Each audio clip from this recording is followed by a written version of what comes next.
So good day everyone, my name is Riz Ivan Giberana together with my group mates Kenneth A. Tolentino and Manalo Rui. And today is i-present po namin ang aming final project na Skywatcher, an AI-powered stargazing visibility, prediction, and observation journey tool. So next. So si Skywatcher na po is an AI-powered offline progressive web application na designed specifically para po sa mga amateur stargazers na gusto nila malaman kung gaano po kalinaw yung kalangitan tuwing gabi. Dito naman po ay meron po tayong two main function. Una na po dito is yung predict kung saan kina-convert niya po yung complex weather data into a simple clarity score from 1 to 10. Tapos may kasama na din po siyang AI confidence percentage galing sa random forest model para malaman po natin kung gaano ka-stable yung current sky conditions. Pangalawa po is yung lag. Nagpa-provide lang po siya ng full-featured observation journal na nagwo-work po kahit wala pong internet, and nag-auto-sync lang po siya kapag nagkaroon na po ng signal. And next naman po dito is meron po tayong three features ng system. Una na po dito is yung sky clarity score. Ito po yung rule-based na rating from 1 to 10. Ginagamit niya po yung limang atmospheric inputs para po malaman kung gaano kalinaw yung langit. Pangalawa po is yung AI confidence na dito naman po pumapasok yung random forest classifier natin na nagbibigay po ng confidence percentage para malaman po kung gaano ka-stable at ka-reliable yung current sky conditions. Pangatlo po is yung sighting journal. Ito po yung isang secure journal na may offline PWA design na nag-auto-sync na lang yung mga journal entries natin pagbalik ng signal. And yung port uploads po is nangangailangan po siya ng internet. So next slide. Next naman po is yung problem statement. So, bakit nga po ba namin kinailangan i-develop si Skywatcher? Una na po dito is yung wala pong astronomy-specific forecast, yung mga standard weather apps. Alam po nila kung kailan uulan, alam din po nila kung ano yung temperature, pero hindi po nila masabi kung malinaw ba talaga yung langit para mag-stargaze. Pangalawa po is yung pinakamagandang stargazing spots daw po is nasa bundok and rural areas, at wala daw po mga signal doon. So, kapag nag-stargazing spots po, and gusto nyo pong i-check yung forecast or i-record yung mga observation nyo, ay hindi po magagawa dahil wala nga pong connection. Pangatlo po is wala pong organized system para po sa mga observation na records. So, nakasulat lang po sila sa papel at photo album, mahirap po itrack yung mga observation natin. Next naman po. Next naman po isa objective natin. So meron po tayo dito 7 objective. Una na po dito is to secure user account management using WWT and Supabase Go-Through. Pangalawa po is yung rule-based clarity score from 1 to 10 based sa cloud cover, humidity, wind, pressure, and moon phase. Pangatlo po is yung random forest classifier na nagbibigay ng AI confidence percentage kung gaano ka-stable yung langit. Pang-apat po is yung 13-hour stargazing timeline mula 6 p.m. hanggang 6 a.m. po na may automatic optimal window detection. Pang-lima po is yung offline capable PWA with service worker caching and index DB sync. Pang-anim po is yung sightings journal na may full code operation at photo upload support. Pang-huli po is yung push notification gamit yung web push API and Vapid key signing. So next. So for database integration naman po, gumamit po kami ng Supabase PostgreSQL. So ito po yung isang cloud-based relational database na may built-in authentication storage at security features. So first table po namin is yung auth.user. So meron po kami dyang user ID na nasa UUID format. And then meron po kami dyang email and then bicrypt password hash. So yung passwords po namin is nakahash po siya para secure. And then created at para malaman kung kailan po nag-sign up yung user.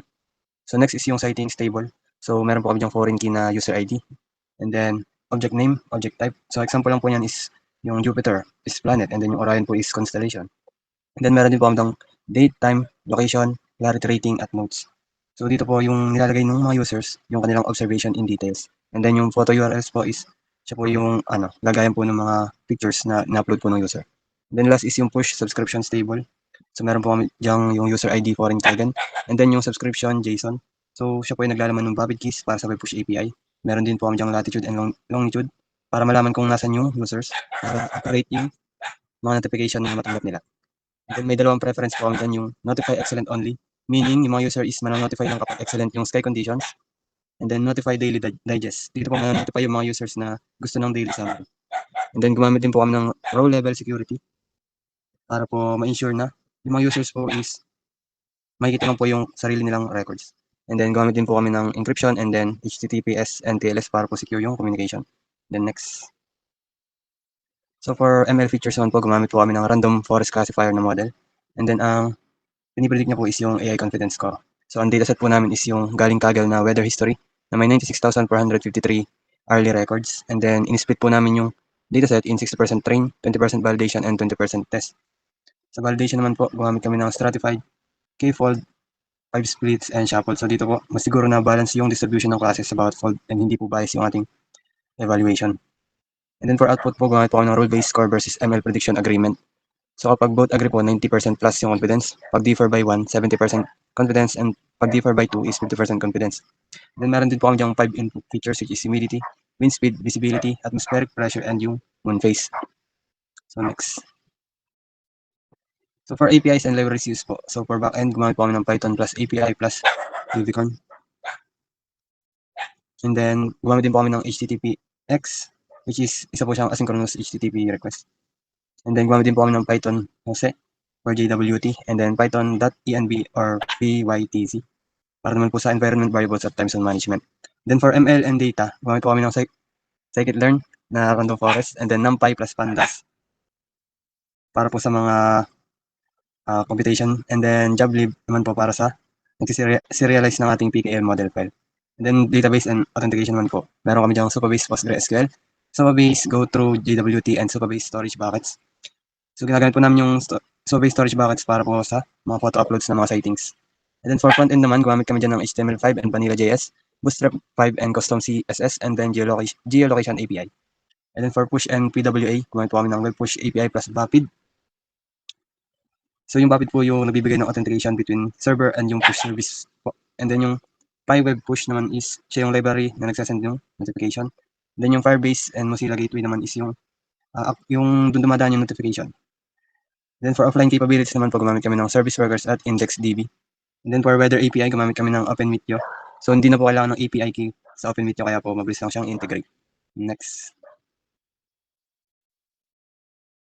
Sa development process naman po, bali po, sa pag-develop po namin is nagtan po muna kami.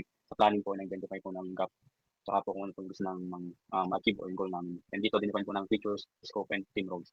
Then after po ng planning, doon na po kami nag-implement ng pang gagawin. Bali, doon na po muna namin machine learning training. So, nagana po muna kami ng dataset na related dun sa aming project, which is nakahanap po kami sa Kabel, which is weather history po siya. So, it has 96,000 records. And then, in-engineer po namin to. Yung clarity score as target variable, and then tinayin po namin. In-evaluate po namin siya using random forest model classifier tsaka po with stratified table. Then after naman po nun, ng ML training, doon na po kami build ng backend at frontend para ma-integrate natin po namin yung ML training together with the backend at task. Then after po nun, is dineploy na po namin siya sa render. And ayun po, sa render po is gawin po kami doon po namin dineploy yung Python tsaka po yung mga push scheduler po namin. So, ayun na po para sa development process. And sa deployment process naman po, ayun nga po, dito po is kung paano po namin dineploy yung system. Bali, sa render po namin siya dineploy. Parehas po yung back-end at front-end sa render po galing from GitHub.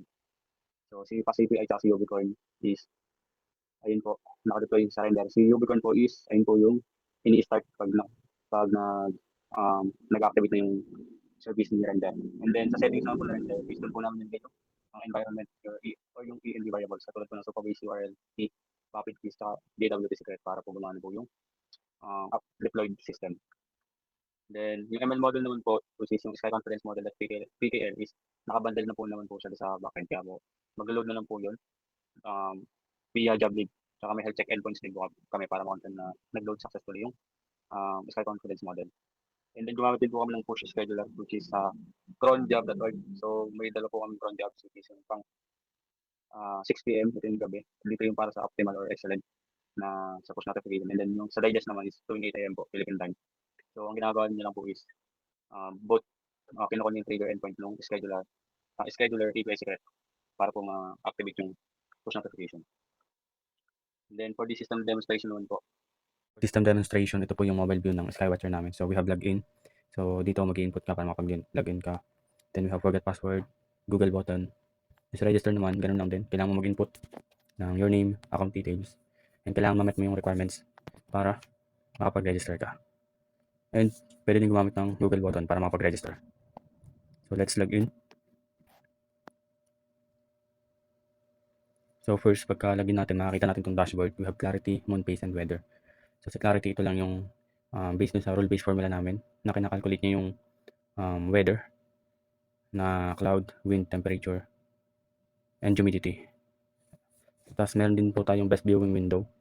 So ito yung best na consecutive clear hours tonight. So dito 4 a.m. to 6 a.m. Then meron tayong current clarity confidence. So ito yung machine learning namin. And ibig sabihin lang nito is nakalagay dito 39%. So ibig sabihin is 39% ka-reliable or ka-stable yung clarity score namin na based sa rule-based formula. So ibig sabihin, dahil mababa to, posibleng yung clarity score namin is pwedeng mas worse pa siya or mas mababa pa. So, kaya may recommendation dito na atmospheric patterns suggest possible fog or sudden cloud cover. Conditions may deteriorate. Then, meron naman tayong quick log, view timeline, AI forecast, and recent sightings. So, sa forecast naman, dito lang din yung clarity score. Then, meron tayong ditong live time, tsaka yung details kung yung location natin. Then, best viewing window.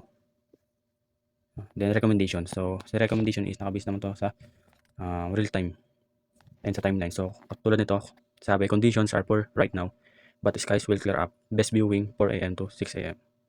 Then, ayun din po ulit yung current clarity confidence. Then, andito yung weather factors breakdown, yan.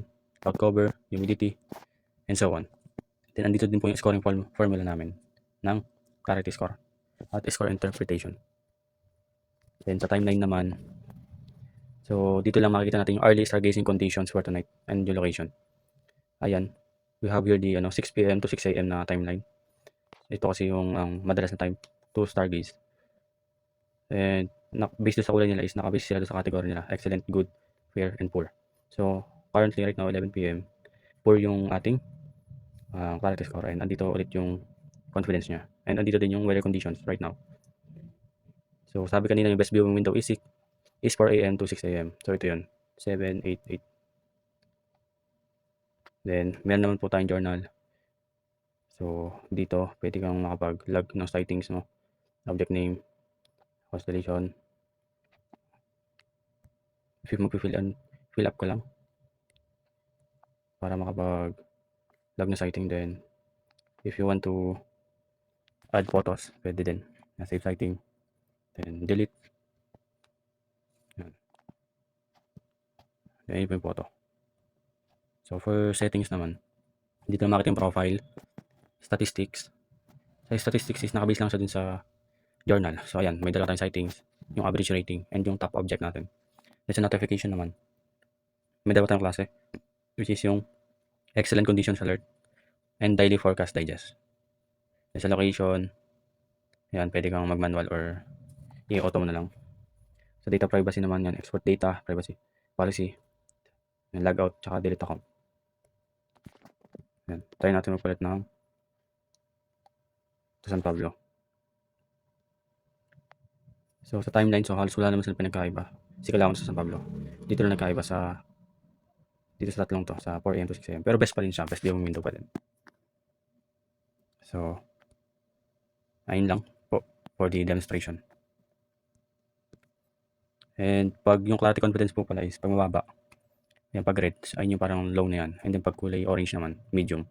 And pag green, yung katulad nun, mataas na siya. Ibig sabihin nun is reliable yung ating clarity score na nakuha. So kaya wala tayong recommendations na nakalagay kasi stable naman. Based dun sa training ng machine learning. So ayun lang po. Then sa conclusion naman po, in conclusion, si Skywatcher is an AI-powered progressive web application. So, dinevelop siya para ma-address yung lack of sky clarity tools for stargazers. And dito po combine namin yung rule-based clarity score, random forest machine learning model. Bali, yung katulong po yung dalawa para makapag-produce ng reliable na sky clarity. Then, yung mga features naman po is 13 hour timeline, applying capable sighting journal, push notification. At dahil doon, si system is incorporation ng complete and reliable stargazing companion in a single platform. So, itong project na ito, dinedemonstrate niyo yung practical integration ng Python, web development, cloud database management, machine learning, and PWA design, at yung secure API architecture. So, dito sa project namin is may mga future improvement pa po siya na pwedeng mangyari. And ayun po. Ayun lang po yung past conclusion. Thank you.